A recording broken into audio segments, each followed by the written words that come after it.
everyone, thank you for watching. Today's video is going to be a new tag video. This is the beauty community tag. This tag was started by my friend Lisa Stevens here on YouTube. I will have her channel and her original beauty community tag linked down below. She did tag me on this video, which I was super excited about. I want to do more tag videos on my channel. I recently did the 2017 YouTube Rewind tag and kind of mentioned in there that I think tags could be making a bit of a comeback and I want to do them some more on my channel, and I definitely wanted to do the beauty community tag. So if you'd like to know my thoughts, I have 10 questions to answer. Let's go ahead and jump into it. Alrighty, so the first question is, what are your favorite videos to watch?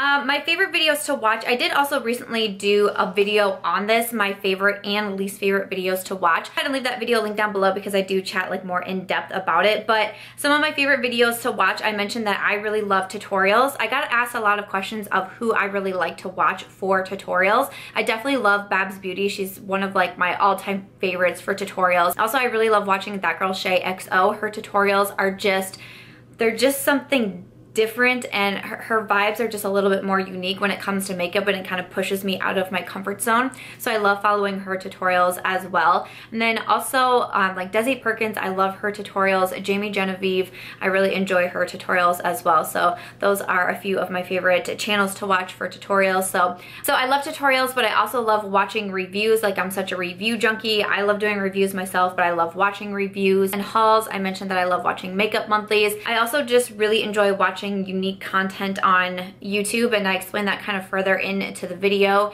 And you know, I feel like a lot of my friends here on YouTube, we kind of have the same style and the same like vibes and taste, and we enjoy coming up with a different kind of content like this tag video here. It's just always fun in the morning to go on and see what's being uploaded and what people are coming up with. I think it's really cool, and I think it's a fun shift in YouTube right now. So those are some of my favorites, but again, I'll have that video linked down below where I kind of talk a little bit further about it. Question number 2 is, what are some of your favorite videos to film?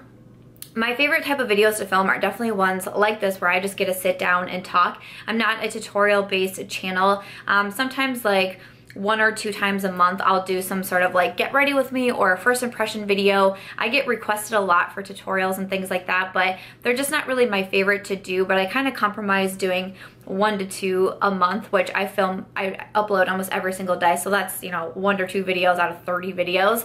I still think that's pretty good, and I'm finding myself enjoying them more and being a little bit more comfortable with them. But I like to be able to show how I apply makeup, or you know, showing how makeup applies. I do think that is also something that's important, but I never will label anything like this kind of tutorial, that kind of tutorial, because I really don't feel like I'm ever doing a tutorial. I'm not teaching. I'm just kind of like sitting here in my office, in my messy office, showing you guys how I'm putting makeup on. But other than that, I just like the videos where I get to sit down and chat. I get to chat about what makeup is coming out there, like what's new in makeup and what I'm gonna buy, which is like my Will I Buy It series that I've been doing for a very long time now, and I just love doing. But yeah, just being able to sit down and talk about makeup, those are just my favorite videos to film. I really enjoy them. And then question number 3 is, what are your least favorite videos to watch? Again, I mentioned that in my favorite and least favorite videos to watch. I don't really like, I feel like one of the biggest things I mentioned in there was I don't like being misled by videos. I don't like being told that someone's going to review a product in a video and I click on it because I want to get the review, and it's really just a first impression, or they tell me, well, I've tried this once and I'm going to review it. It just, those types of videos just have really turned me off lately, and kind of like the clickbait style and all of that. It's just really not my favorite to watch. So those are some of like my least favorites to watch. Yeah, like I said, I'll have that video linked down below. I chat more about it. I think it's like a 20-minute video, and it's a pretty recent video, so I didn't want to be too repetitive in this one. But yeah, those aren't always my favorite to watch. Let's see, number 4 is, what is your favorite part of the beauty community? I think my favorite part of the beauty community is being a community.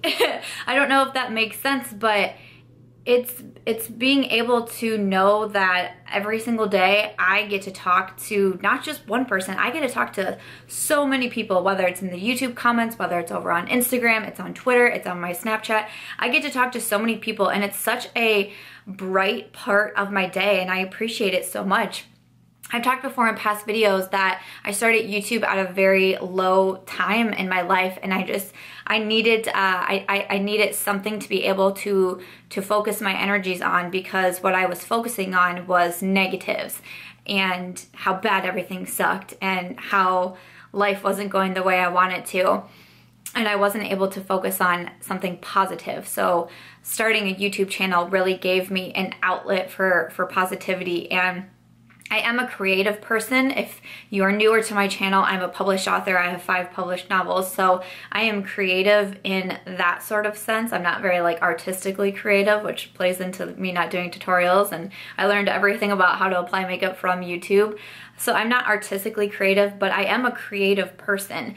And having a YouTube channel allowed me to tap into that creativity. It's really been a huge part of, you know, having so much more positivity in my life.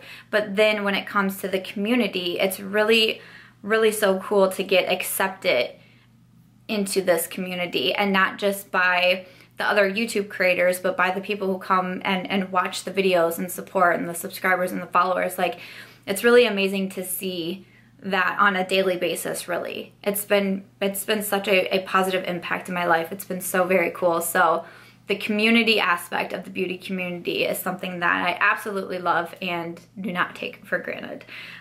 Question number 5 is, what is your least favorite part of the beauty community? I think my least favorite part of the beauty community, I don't know if I would be able to like pinpoint one thing, but I think one thing that gets me really frustrated about the beauty community is how much pressure beauty YouTubers get put on them. Sometimes it's just hard for me to see the pressures, the comments, and the thought process of some people who watch YouTube videos. It's very strange to me. You know, being a YouTuber, all of a sudden I have too much makeup, I don't have enough makeup, I wear too much makeup, I don't wear enough makeup. I don't know why there's not more acceptance, I guess, is what I'm saying. You know, I wear a makeup look and someone says, well, I don't like that makeup look on you. What? How is that helpful? How is that? I'm sorry that you don't like one makeup look I did. I do 30 makeup looks a month on YouTube. Like, no, you're not gonna like every single one of them. I don't like every single one of them. But it's such like, just the rude comments that people think that they can say and that they're okay saying online is really horrifying to me. I've never once in my life ever left a negative comment on someone's video, someone's channel. Nothing. I can never imagine doing that, because that is cyberbullying. And like, I don't care if someone's like, well, all I said was that I didn't like their makeup. Still cyberbullying. And guess what? I bet you said something worse. And if you didn't say something worse to that person, I bet you said something worse to another person. It's cyberbullying. So cyberbullying, that would be my least favorite part of the beauty community. And I get it every single day. Someone left me a comment the other day.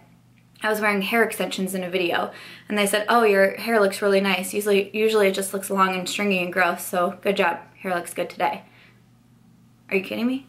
Are you kidding me? You would walk up to someone and you would say that to someone, really. And it's just interesting because you get comments like that and you're like, wow, and people wonder, why do people wear hair extensions? Why do people have fake nails? Why do people do this? Why? Because that's the kind of comments we get. That's the kind of feedback we get from people. Like, really, you question it? I want to wear hair extensions every single day now in every single video because I got so many great compliments on my hair. I don't have nice hair. I've destroyed my hair from starting to dye it when I was like 14 years old or something. Like, my hair is completely fried. It's done. It's done for. But I'm not going to clip in extensions every day. It's fun to do, and it's fun to like jazz up a look, but this is me. Like, this is me. This is my hair. And to get cyberbullied over something as silly as hair. You know, I had a comment one day, oh, just not sure if you know this, but your teeth are crooked. You should probably consider Invisalign. But I had no idea my teeth were crooked. My dentist has never told me. I have never looked in a mirror, so I didn't know that. But thank you so much. Yes, I'm saving for Invisalign. I've been saving for Invisalign since before I got married. Maybe one day I'll be able to afford it. Maybe I won't be able to afford it. But really? I'm way off on a tangent now. But definitely cyberbullying is my least favorite part of the beauty community. The unrealistic expectations that people put on beauty bloggers as well would probably be a very close second, and kind of like what I was going with at first. It's just crazy because like some of the comments are, I have to buy all of the makeup, you know, I can't get anything in PR, I can't get anything gifted to me, I can't return any makeup, because if I talk about returning makeup, people tell me how terrible of a person I am. At the same time, I also have to do YouTube for free. I usually put at least one ad in my videos, usually around the halfway mark. I will put in an ad. So either an ad will pop up or the video will go to a commercial. That helps me make money so I can continue to do this. But I get comments so often of, you need to stop putting commercials in your videos, you shouldn't monetize your videos at all, you know, definitely shouldn't do sponsored videos. You know, I should not be able to make an income from posting a YouTube video 30 days out of the month. I should not be able to make money for that. But I also need to have the best camera, I need to have the best lighting, I need to have the best backdrops, I need to have all of the makeup, I need to wear hair extensions every single day. How am I affording all this if I can't even make $10 off a YouTube channel a month? Like, I'm just very curious about this. So, unrealistic expectations and cyberbullying. There, two-part. I'm done. Rant over. Boom. Moving on. So question number 6 is, what motivated you to start your channel? I kind of mentioned that a little bit earlier, just needing some sort of different outlet in my life. I really did need that. I started my channel actually originally as more of a book channel. Like I mentioned, I'm a published author. I'm also a book blogger, and I do a bunch of reviews on my blog, chicletplus.com. And so I thought maybe having a YouTube channel could be an extension of that, but I always wanted to bring in the beauty side as well. When I started Chicklet Plus in 2009, it was just kind of coined as a women's lifestyle blog, and I did a bunch of different things on there, from books to beauty, celebrities, fitness, fashion, things like that. And over time, it kind of just turned into a book blog, and I always wanted to bring in this other side to me and something else that I was always super passionate about. And that was kind of my hope with the YouTube channel. And then I got nervous because, you know, it was going to be a new terrain for me. So I was like, I don't know. So I kept putting the book stuff in here, and like I would throw in a beauty video, like, do people like this? Would people watch an author sitting in Iowa talk about makeup? I don't know. And like I said, feeling that sense of community, I got that right away when I started my channel, and it was really amazing. And the beauty videos really took off over here, and over the course of the first few months that I was on YouTube, I actually changed to, you know, solely the beauty channel. And I still have my book blog, and that is now all book blog over there, instead of incorporating any sort of beauty or fashion or like fitness or anything like that onto my blog.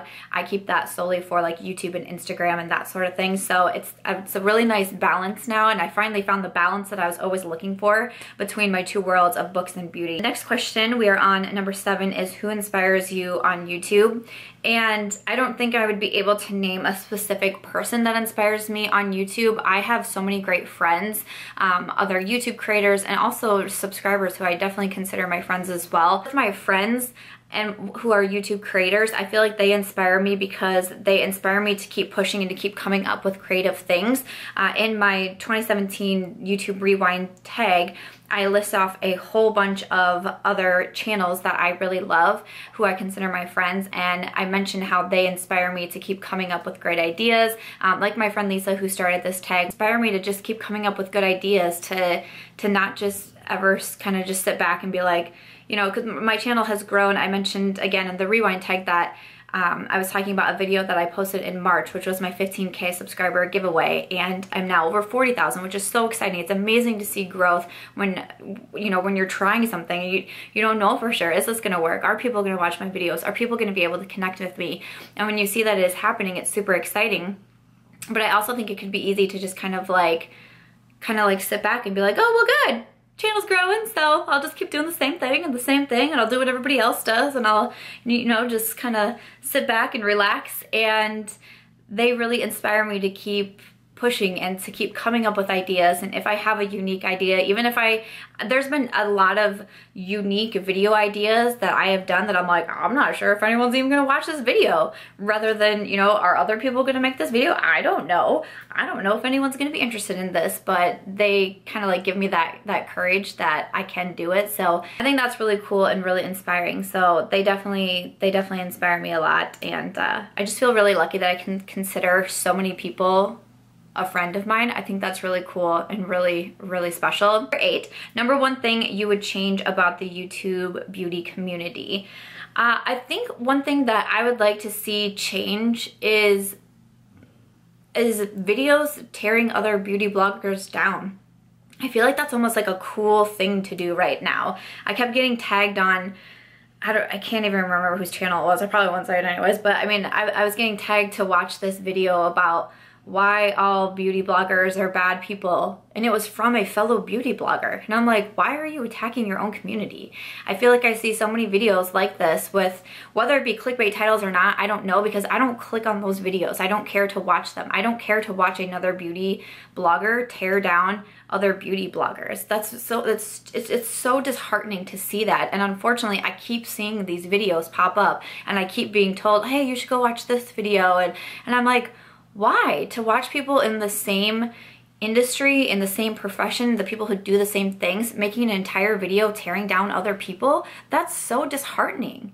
That's really sad to watch, and I really hope that that trend, I hope that does not stick around. I don't even want to call it a trend, but seeing those type of videos, I hope I do not see those keep popping up in my feeds to watch. Like, I hope people don't keep telling me, oh, you should watch this video about another person bashing beauty bloggers who is a beauty blogger. I'm like, why? How does that even make any sense? What? Like, I know, I understand people make mistakes, people do dumb things, but a lot of times there are definitely serious mistakes that happen, but sometimes mistakes that people are calling people out for are so insane to me and are so tiny in the grand scheme of things that I'm like, I feel like people just are looking to find people making a mistake or something, and I'm over that. I hope we can leave that behind. 9 is, what is your number one advice for other creators or new people starting out a channel? My best piece of advice, I feel like a lot of people say this, but would be just to do it. I wanted to start a YouTube channel for a very long time, and I was always very scared about it. It is a very scary thing. It was very hard. I remember the first YouTube video I was trying to edit, and I didn't even have an editing program yet. I was using the YouTube video editor, which I don't think is around anymore, which is really sad because it was free, which was awesome. When I was trying to figure out how to edit a video and I couldn't get it, and I was like an hour late to a party that I had to go to, and I was so frustrated about it. And one of my friends there, like when I got to the party, because I just gave up, and I went to the party and a friend asked me how I was doing, I was like, I can't figure out video editing, okay? Like, I'm stupid. I don't know how to do this. I don't know what I'm doing. I don't know why I got this idea. I don't know why I filmed this video. I was so frustrated and just like went off on her, and she was like, Angry Orchard? And I was like, yes, please. Like, I was super frustrated, but just know that it's scary, but if you are thinking about starting it, you have to at least try it. It might not work out for you. I know not a lot of people, but I know a handful of people who have started YouTube and have thought this is what they wanted to do, and when they started, they're like, you know what, I actually don't like this. I've thought I've wanted to do a lot of things in my life, and I've tried a lot of different things and realized, ooh, actually that doesn't work out for me. But as long as you try it, at least you know if it works for you. You could end up falling in love with it and wanting to make a go of it. And I would also suggest, don't put crazy pressures on yourself right away. I just feel like I hear way too many people become so concerned about everything number-wise, whether it's the views on their videos or their number of subscribers, and it just makes me really sad when I see that, and I get messages from other people like, you know, I just posted my first YouTube video and only 2 people have seen it, and I'm like, well, that's your first video. Like, I don't even know how many views my first video has, but it wasn't a lot, and I was also coming from a social media background. I already had a platform. I already had thousands of Twitter followers when I started my YouTube channel. Like, it wasn't easy for me by any means, but I already had an audience that I was like, hey, guess what? Now I'm doing YouTube. Come follow me over there. That's cool. A lot of people who start a YouTube channel are not starting with that. And I think that they forget, and they constantly measure themselves up to other people. We are all so different with what we do, and it just makes me really sad when I see that. So just don't get bogged down by stuff like that. If you want to do a YouTube channel and you want to make videos, it should be because that's what you want to do. There really should be no other reason for it. So I think that if it's what you want to do, you'll find that you get kind of like addicted to filming videos, and other things kind of fall by the wayside. I challenged myself last summer to do a daily upload. I was already uploading like 3 or 4 times a day, but I was like, I want to see if I can upload daily, and truly it became addicting, and now I upload every single day. I love it. I love being able to film. I love when I'm having a hard time, I know that I can sit down in front of a camera and it's going to cheer me up so fast. It's a really cool feeling. So those are some of my tips. 10 is, what do you love about YouTube as a whole? What I love about YouTube as a whole is kind of what I've been saying. I love the sense of community. I love the friendships that I've made with other creators, with other subscribers. I love being able to look forward to going to work every single day. I know that is not something a lot of people can say, and it just makes me so entirely grateful that I was so accepted by a community and by so many others, and I was able to form these wonderful and amazing connections. That is so freaking cool to me. But also another thing I love is YouTube as a whole is me being a subscriber and me getting to watch these videos. The thing that I really love about YouTube is that it's kind of like my escape. I don't really watch TV and I don't really watch movies, but I have all of these super fun videos that I can just kind of get lost in. You know, I'm completely self-taught with makeup through YouTube tutorials, which has been awesome because I never really felt like I could get the hang of makeup, and I would be so frustrated because I'd go out and buy it and I would be so excited and I'd want to create like the looks that I would see from people on TV, and I just couldn't do it. And so finding YouTube, that's definitely something that I've really loved about it. But yeah, it's just, I think it's a fun place most of the time. I mean, there's definitely good and bad in everything out there in every single industry, but for me as a whole about YouTube, there's so many good things and there's so many positive things, and that's what I try to focus on when the bad things start happening. But I love it not only as a YouTube creator, but I also love it as a YouTube subscriber. So after the 10th and final question, that is it for the beauty community tag. Alright guys, so that is it for today's video. I really hope you enjoyed seeing the beauty community tag and all of my questions. I feel like this video kind of got a little long at some point, but when I'm really passionate about something, I just kind of tend to go on a roll there. But I hope that you guys enjoyed seeing it, and of course make sure to check out Lisa Stevens' channel as well. It will be linked in the description box, of course. But if you guys did enjoy seeing this, I hope that you'll give this video a thumbs up. I hope that you will also consider subscribing before you go, and I will catch you guys in tomorrow's video.